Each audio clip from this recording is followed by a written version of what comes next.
2000 এই নতুন প্ৰতি বছৰে আমি গোটেই বৰ্ষটোত আমি কিদৰে নতুনভাৱে ছাত্ৰ ছাত্ৰীক আগুৱাই নিম তাৰ বিষয়ত আজি এই সভাত আমাৰ আলোচনা কৰা হৈছে।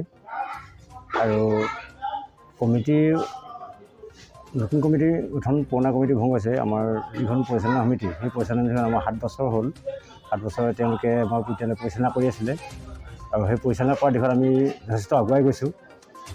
তেওঁলোকক আমি স্বীকৃতি দিব লাগিব, মানে তেওঁলোকক আমি ধন্য মানিব লাগিব। শিক্ষাৰ দিশটোত পৰিচালনা সমিতিয়ে যথেষ্ট আমাক সহায় সহযোগ কৰিছে। এই সহযোগ কৰাত আমি আগবাঢ়ি গৈছোঁ আৰু তেওঁলোকৰ একেখন সমিতিয়ে ইমান দিন চলাই থাকিবলৈ নোৱাৰি তেওঁলোকে আজি পদত্যাগ কৰিছে। পদত্যাগ কৰাৰ পিছত আমি নতুন সমিতি গঠন কৰিছোঁ। সেই নতুন সমিতি যাতে এই বিগত বছৰকেইটাত যিদৰে আগৰ সমিতিখনে আমাক সহায় সহযোগ কৰিছিলে বা বিদ্যালয়ৰ বিভিন্ন শিক্ষা দিশখিনিত আমাৰ সহায় আগবঢ়াই নিছিলে, এই সমিতিখনো আমি তেনেদৰে সহায় সহযোগ কৰিব বুলি আমি আশা কৰিছোঁ। আৰু অভিভাৱক সভাটো আমি সকলো অভিভাৱকৰ সহায় সহযোগিতা কামনা কৰিছোঁ। আৰু সেই ক্ষেত্ৰতে আমি আজি সভাখন আহিছোঁ। আমি আজি মিটিঙত সেই নতুন দিশখিনিত আমি আমাৰ নতুন কাৰ্যকৰী সমিতি এখন গঠন পুনৰ এদিনা বহিম। সেই সমিতিত বিভিন্ন দিশত শিক্ষা বিভাগত বা অন্যান্য দিশত আমি কেইজনমান ব্যক্তি নিয়োগ কৰিছোঁ।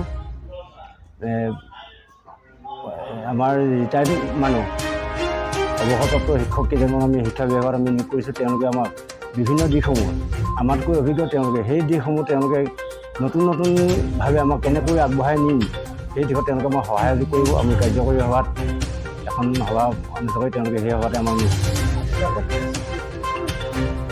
CPS আছে, আমাৰ চিমেন চুবুৰী গাঁও পঞ্চায়তৰ সভাপতি ডব্লু কোঁৱৰ আহিছিলে আৰু আমাৰ আটাই আহোম কাউন্সিলৰ গৈছে আৰু OBC সভাপতি আমাৰ আজি আমাৰ চিমেন চুবুৰী জাতীয় নতুন সমিতিৰ যিজন সভাপতি তেওঁ আমাৰ OBC চেয়াৰমেন OBC ডিপাৰ্টমেণ্টৰে সপোন শইকীয়াদেৱ, তেওঁলোকে আমাৰ মাজত আৰু অৱসৰপ্ৰাপ্ত শিক্ষক প্ৰদীপ দুৱৰা ছাৰ, তেওঁলোকে আৰু এনেকৈ বিভিন্ন ব্যক্তি আমাৰ আহি উপস্থিত হৈছে।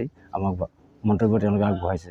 কমিটিয়ে আমাৰ এইটো কৈছে, তেওঁলোকে বিভিন্ন দিশত তেওঁলোকৰ মন্তব্য আগবঢ়াইছে যে আমি ভৱিষ্যতলৈ যোৱা কমিটিখনতকৈ আমি আৰু অলপ আগুৱাই যাবলৈ ভাল সিদ্ধান্তবোৰ শিক্ষা দিশত আমি আলোচনা কৰি আগবঢ়াই নিম বুলি তেওঁলোকে আমাক কথা কৈছে।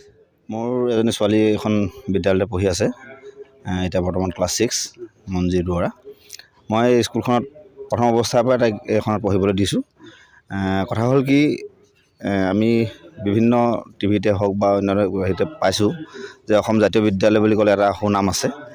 সেই সূত্ৰে আৰু তাৰ যিখিনি শিক্ষাৰ যি মানদণ্ড এইখিনি খুব যথেষ্ট ভাল বুলি আমি গম পাওঁ।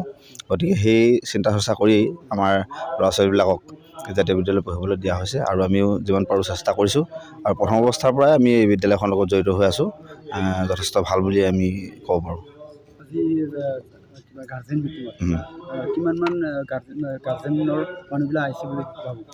আজি সম্পূৰ্ণ উপস্থিত আছে, কাৰণ এইখন বিদ্যালয়ত বৰ্তমান প্ৰায় 300মান ছাত্ৰ ছাত্ৰী আছে। গতিকে প্ৰায় 300 মানে ইয়াত উপস্থিত হৈছে। আজি আচলতে পুৰণা যিখন আমাৰ বিদ্যালয় পৰিচালনা সমিতি আছিলে, এই সমিতিখন ভংগ কৰি আজি এখন নতুন পৰিচালনা সমিতি গঠন কৰা হৈছে। এই পৰিচালনা সমিতিখনৰ আজি সভাপতি দায়িত্ব অৰ্পণ কৰা হৈছে সপোন শইকীয়া ডাঙৰীয়াক, আৰু প্ৰধান শিক্ষক আমাৰ সম্পাদকৰ দায়িত্বত আছেই।